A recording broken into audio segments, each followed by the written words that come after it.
राम राम, जय सिया राम। मैं आपको नवग्रहों की दृष्टि के फल के रूप में बुध ग्रह की दृष्टि के बारे में बता रहा हूँ।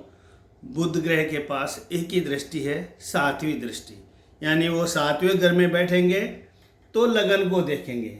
यानी 1 2 3 4 5 6 7, यदि लगन में बैठेंगे तो सातवें घर को देखेंगे। यानी यहाँ से 1 2 3 4 5 6 7। तो बुध की दृष्टि का क्या फल मिलता है कुंडली में, इसके संबंध में आपको बता रहे हैं।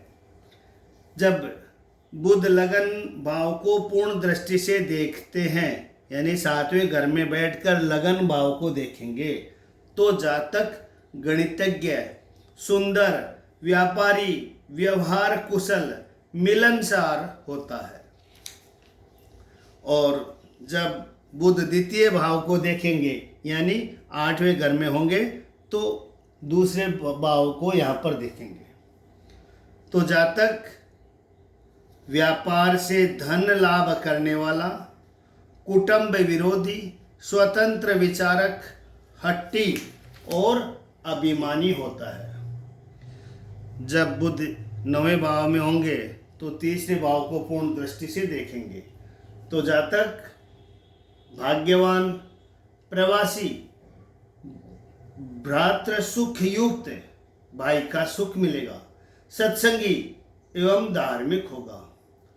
जब कुंडली के 10वें घर में बैठेंगे तो चौथे घर पे उनकी दृष्टि रहेगी, तो चौथे भाव को पूर्ण दृष्टि से देखता हो तो राज्य से लाभ प्राप्त करने वाला, भूमि तथा वाहन के सुख से परिपूर्ण, श्रेष्ठ बुद्धि वाला और विद्वान होता है।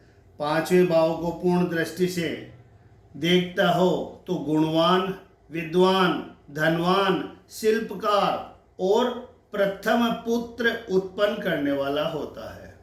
जब 6ठे भाव को बुध पूर्ण दृष्टि से देखता हो तो वात रोगी, कुमार्ग व्यवी, शत्रुओं से पीड़ित, अंतिम जीवन में धन संचय करने वाला होता है।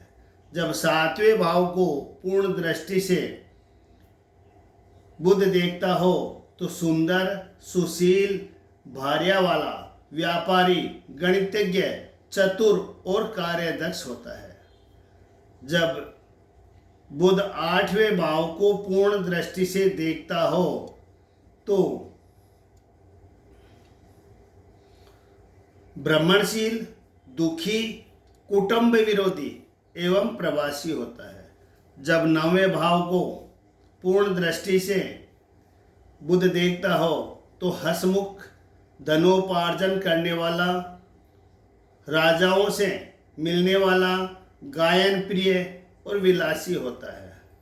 10वें भाव को पूर्ण दृष्टि से बुध देखता हो तो राजमान्य, कीर्तिमान, सुखी, कुलीन और कुल दीपक होता है। जब 11वें भाव को बुध देखता हो तो पूर्ण दृष्टि से देखता हो तो धनार्जन करने वाला, संतान से युक्त, विद्वान और कला विशारद होता है। जब 12वें भाव को बुध पूर्ण दृष्टि से देखता हो तो मिथ्याभाषी, कुकलंकी, नीच प्रकृति और व्यसनी होता है। ये बुध महाराज की दृष्टि का फल है जो मैंने आपको बताया है। कृपया राम राम अवश्य लिखें। बुध महाराज को राम राम।